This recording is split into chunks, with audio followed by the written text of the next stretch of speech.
Stampers, I'm Meg from LovenStamps, and you're here for another Maker Mornings with Meg video. We are going to talk about the Sweet as a Peach stamp set again this morning.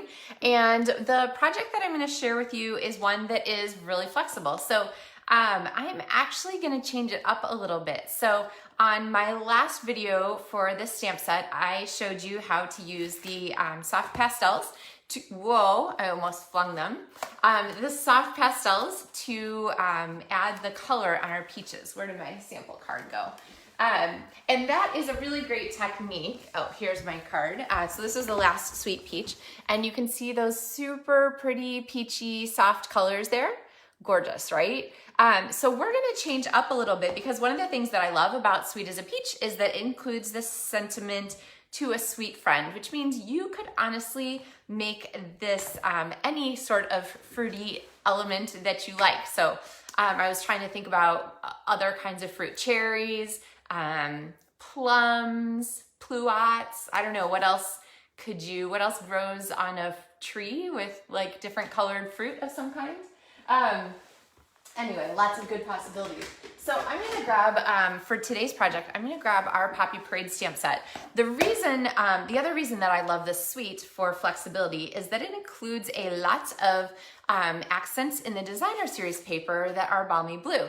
And if you think about cherries and this sort of balmy blue color, they're a really great fit traditionally to kind of put those kinds of things together. So just with a little switch up and a little imagination, you can turn Sweet as a Peach into sweet as a cherry, sweet as a plum, sweet as a, I don't know, what else, what else works? So morning guys, hey Deborah and Trish and Sue and Carol, Tanya, Cindy, Kathy, Carol, glad you guys are here. So think about other fruits that you could use with this, and I will get on with showing you some of my favorite mixes for this peachy cherry stamp set, and we'll go from there. Oh, kiwis, those would be kind of cute.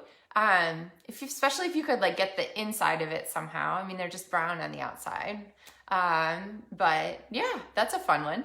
Okay. Hi Lisa and hi Kate. All right. I'm going to flip you guys down so we can get going here. All right. Hello again. Oh, a little too much. Sorry. My camera's a little off for some reason today. Oh, there went my Soft Pastels. Good thing I wasn't planning on using them. All right, so for today, we are going to start with a piece of balmy blue cardstock, and I am going to share one thing that is uses the Versamark ink pad, because I realize that some of you may not have seen this before, but when you stamp with Versamark, and I'm going to get out my piercing pad just for the best image possible. When you stamp with Versamark, you can use it to do watermark effects, and that's actually what it says. I think it still said this on the case. This is a really old ink pad, but watermark stamp pad, which means, especially on darker colored cardstock, when you ink with your Versamark, you're going to get an image that is the same shade as your cardstock, just sort of one shade darker. So I'm going to pop a couple of these on the background here. I'm not going to worry too much about putting the flowers or the, I don't know, can you guys see those? Yeah, kind of, I think. About putting the other pieces on them, the fruit or the flowers, because it's really just sort of a backgroundy image, and we're going to cover most of this anyway, but it sort of adds a nice background base that will, lots of times we talk about tying our background to our foreground, that's going to help. The other thing that's going to help there is this is a piece of the Sweet as a Peach, You're a Peach Designer Series paper, and I am going to pop this on the side of our card here too. Okay, so usually when I do this, I line up here at the edge and go ahead and pop that on. Okay, so now we have sort of established our green and our balmy blue, and we are going to go ahead and add some of our peachy elements. So this same stamp here, I'm gonna go ahead and use ink instead of the, I'm gonna go ahead and use ink instead of the Soft Pastels because A, I dropped them on the floor, and B, I think just nice to see a little bit different effect for this stamp set. So I'm going to grab my Pear Pizzazz, which is kind of a light green, and I'm gonna pop my stamp here since I just Versamarked it. I'm just gonna do a quick clean on it with my chamois, which I love, and then I'm going to ink this up in Pear Pizzazz, and then I'm gonna actually give it just a little more color, but instead of Granny Apple Green, I think I'm gonna use my Mossy Meadow and give it a little bit of darker color here. And so for that, I'm gonna use my blending brush, which I used yesterday on a card, and I'm gonna give it just a little extra dark color along the edge of the leaves. So it's gonna just change that just a little bit, and go ahead and stamp that. Okay, so there we have our sort of variation in color. And then we need our fruit to go on top of that. And for our fruit, I've got my fruit stamp here, and we're gonna go ahead and ink those in Poppy Parade because it's a cherry day. So I'm gonna go ahead and pop those on here. Okay, so you can kind of see how this is gonna come together with this really rich red and this really rich green, okay? And I'll show you a version that I did with the pastels, but when I'm doing the cherries on this, I really like this set of really rich tones because I think it really brings out that sort of cherry flavor. I don't know, it makes me feel cherry-ish. So let's go ahead and bring our die cut machine in here and go ahead and die cut. So I have my mini Stampin' Cut and Emboss machine and my white plate and then the 2 cutting pads that are going to go with it. And I'm going to flip them this way. They have just a little bit of a warp to them. And then for dies, these match all of the dies in the Sweet as a Peach stamp set. I need my leaves and my cherries. So we'll pop this on here. And let's see, maybe I can tape both at once here. So I have one set there. You just want to make sure that your paper doesn't exceed the length of your cutting plate, because for this to cut, you need to have pressure on your dies from both sides. So let's see, that looks pretty good. Let's see, I think this moved a tiny bit. And usually I have stuff kind of pre-die cut, so you guys don't have to watch me die cut, but occasionally I think it's helpful to kind of show my technique so you can kind of see how I handle those things. Okay, so for example, I have my piece of the, there we go, piece of washi tape on there so that it stays in place. And I hope that you guys can see okay this morning. I feel like maybe my internet signal is a little sketchy, so I apologize if things are kind of coming in and out. Maybe that's just me, so. All right, so then I have all of my pieces here die cut, and I'll pop these out later. Put that back together. Oh, got my finger caught. Okay, so we have our elements here that are going to pop on our cards. So we have our pretty greenery. We have our cherries from the Sweet as a Peach stamp set, and they're going to overlap like that. But we need to have a little bit more like oomph here. I feel like they need a little bit of a background, and a lot of times I do like a stamped or a die cut circle or a stamped piece, but because this month I'm featuring the Stitch So Sweetly dies, here are the sort of spaghetti pile of them. They are featured along with the Sweet as a Peach for my LovenStamps monthly tutorials for June. So I went ahead and grabbed the one of the smaller rectangles to add a layer behind here, and I cut it from another piece of the designer series paper. So this one right here with these balmy blue polka dots on it. So again, this balmy blue is really adaptable. I mean, if you wanted to do purple for plums, there are, you know, lots of things, and this would go great with it. So let's pop this on some Stampin' Dimensionals to give this a little extra oomph. And I don't know if you can see them better. Sometimes the Versamark watermark develops a little bit over time. So you might be able to see those background pieces there a little clearer now. I'm going to pop this on here, And then I'm gonna come back with our pieces. And I really like, I don't know about you guys, but I really like to sort of do a little mix and match when I'm working on these things so that I can kind of line things up and see. And when you're putting these together, you're gonna notice, let's see if I can get it really close, that each one of the die cuts on the fruit branch here has a little overlap, and then there's a place here where the branches have a hole in them. So that's meant to go into the divot that is in the top of the piece of fruit. So there we go. See how that works? So remember to put those together like that when you're working on them. And then I'm going to go ahead. We need some sort of accent on here. And a lot of times I like to use some ribbon. So I'm going to grab a piece of, let's see, real red, I guess, and pop this across here.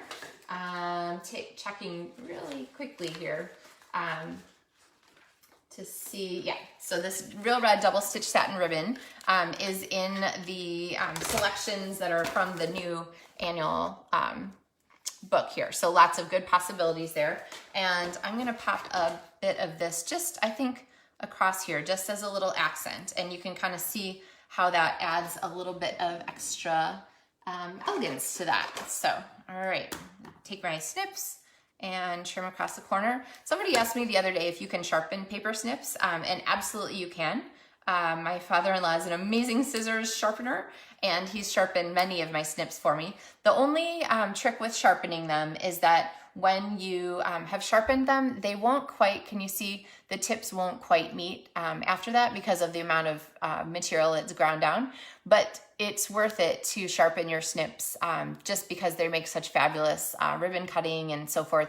Just know that you won't be able to cut all the way to the tips after that. So, all right. So again, we're gonna pop this off of here. I'm going to put a little bit of adhesive on the back. And when I stick ribbon, my favorite is to use my Seal Plus. So I'm gonna pop some Seal Plus on there. If you can see, do you see where the Seal Plus ended up a little bit over the edge there? So all I'm gonna do is flip that extra little bit back onto the bottom of the ribbon so that it's not like adding extra sticky kind of wherever, willy-nilly to our card. And then we're gonna start putting our pieces down. So I want our cherries here to pop up, which means I'm gonna go ahead and make our branches flat. And so I'm just gonna take a quick look and see kind of where our elements are gonna cross. So I think kind of from here and down, I can put some multi-purpose liquid glue, which is really my go-to for adhering small pieces. So, all right. And that one's not actually glued down, but it can stay there. All right, so if you need to, you can put an extra clear block on top of that to just get it stuck to make sure it has time to grab. And then I'm going to pop a Stampin' Dimensional on the back of each of these. So let's see, we had Sue's suggestion for kiwi. Anybody else come up with a different fruit? Plums, kumquats. I guess they're orange like peaches. And they're a little different shapes, so that might be hard to sell. But all right, and then I'm just gonna take these and, like I said, I'm gonna pop one under each of the little green pieces here so that they're attached to their stems and cover up the holes there that exist in the greenery, okay? All right, so now we need a greeting, right? Because we said that this was like one of the perfect stamp sets. So hi, Jenny and Melinda. I'm glad you guys are here, Jen. So the To a Sweet Friend is perfect. You can, of course, use any of the others. And then there's even the like little hello and friend, which are great for sort of all-purpose kinds of things. But I'm gonna grab my, so here we go. And I'm going to go ahead and use my soft suede, which is a great neutral to use with these kinds of color tones, and a little strip of basic white cardstock. So let's go ahead and stamp our greeting.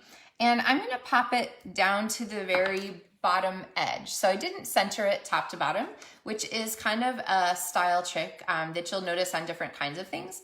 So if you look at textiles and bags and so forth, that's a kind of a design choice that people use quite a bit. So I'm gonna try that out here. And then we're going to add our greeting. So deciding where to put it, I could put it here and sort of keep our focal point all exactly in the same spot. I could move it up here and, you know, extend things a little bit. I could put it up here even. I kind of like it down here, honestly. So I'm going to show you a different card that I did where I didn't put it in that spot, but you know, sometimes different places. This is the perfect element for a Stampin' Dimensional width. So I'm going to pop this on here. All right, so there is our sweet friend. And then if you wanted to, you could even embellish, you could add some extra elements to this. And since I'm using red and white, these resin hearts are kind of the perfect complement. So let's see, I think I have some here. So I could pop a couple of these a little bit around our card. So where should I put them? Maybe a couple like that. So we'll put one on our greeting, maybe one down here. These look a little like candy to me. They're kind of yummy. And then I'll put one in the background here. So there we go. Kind of get them turned. All right.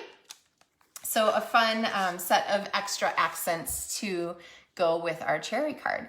Now, Kay says, could you use cherry cobbler for the cherries? Yes, if you wanted to make them a little bit deeper in color, you could definitely do that. Really lots of good possibilities for them. So here's another version of this card, and this one uses the Soft Pastels coloring technique that I shared the other day when I did our DSP card base card, when I did our peachy card here. So that Poppin' Pastels technique, if you didn't see it, is to go ahead and take Versamark and then use sponge daubers to add the Soft Pastels to color where the sticky ink goes. So this is sort of the sponge dauber version of the same cards. I felt like they still looked a little peachy. There's just they're a little oranger, a little yellower than I felt was super cherry necessarily. So these guys here I thought were a little bit stronger in the cherry family with the ink. So yeah, cherry cobbler would be a great deep red. Poppy Parade is my go-to, like bright red. Lots of good ideas and possibilities there. So, all right. I'm glad you guys like it. Thanks, Michaela. All right. I'm gonna flip you guys back up here. So if you have any questions about supplies for this, there is a link in the video description for all of the pieces that you would need. If you're watching later on YouTube, that link is still there. And then these are, of course, the 4 projects. Oh, I haven't shown you guys the other ones. Do you want to see? This month for June, I actually have a bonus project too. So it's actually going to be 5 projects that are in my LovenStamps monthly tutorials. And I'm like looking around because I can't find the 5th one. Let's see. Oh, here it is. Okay. So the ones you've already seen are the DSP card base card.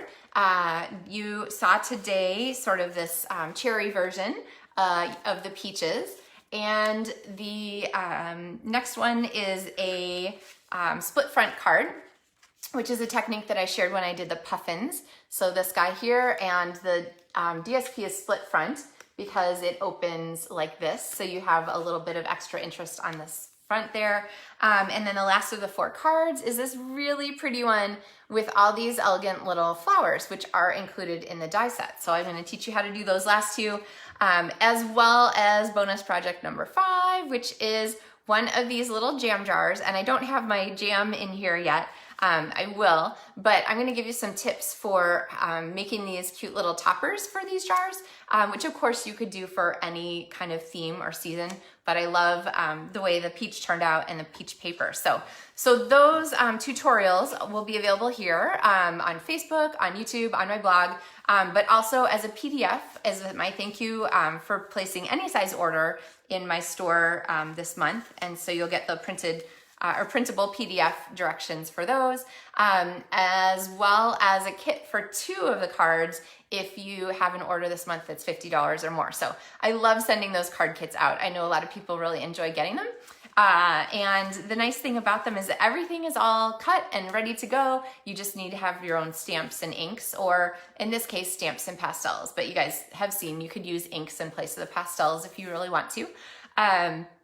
But they're a nice way to have some projects just ready to go. So you can learn more about that with the link in the video description for card kits to go, and check that out on my website. So I'm glad you like them, Cindy. Yeah, the peaches are it's just the nicest season for that, right? I wish that I had some real peaches to show you guys, but the peaches on my peach tree are like this big, and they are like green. They're not at all ripe yet. So there's not much sweetness to those until later in the season. So I'm hopeful that this year we'll have good peaches. So anyway, hope you guys have a wonderful Wednesday, and I appreciate you tuning in to watch this morning. And of course, if you tuned in halfway, you can go back and watch from the beginning, and let me know if you have any questions. I love seeing everybody's comments and things you have questions about, things you liked, things that you might do differently. I'm always curious to hear what other people put together, because just because I do it one way doesn't mean it's the only way.